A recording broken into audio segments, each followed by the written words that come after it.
He certainly is very clear as an ecumenical Orthodox Christian thinker that he's committed to the doctrine of creation, the classical doctrine, and its implications. And its implications are that God is sovereign, that God is creator, that God is the person who in his own being is self-giving and self-sharing and donated upon finite creatures the gift of rational, moral, personal life, and then he invites us back into life with him. That's the doctrine of creation.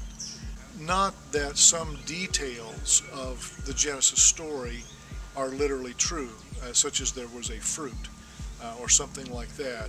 As I understand Lewis, he's much more committed to the doctrinal understanding than he is to a fairly literalistic interpretation of Scripture, which is really in many ways an American interest and an American fundamentalist interest.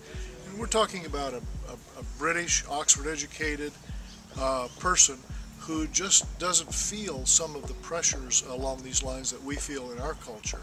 And that's one reason I think it's very enlightening to read Lewis. He lets us transcend some of the relatively sectarian squabbles about these sorts of things.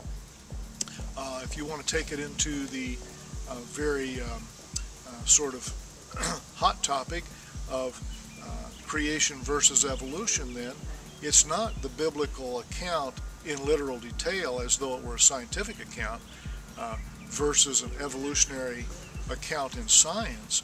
It's rather, for Lewis, taking science with its own integrity, its own way of seeking truth, as something that we have to account for. And it's not perfect always, and it can be revised and changed, and it progresses in that kind of manner.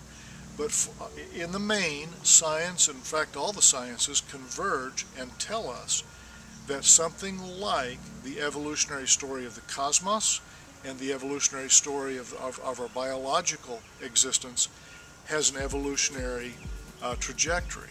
What Lewis does is then bring the resources of the doctrine of creation and say, sure, if that's the facts, if that is what God did, then we have to account for them by the same content that's always been in the doctrine of creation. God is creator, God is sovereign, God created us and calls us back to himself, and none of that changes. All we're doing is using God-given powers of science and investigation to discover more details.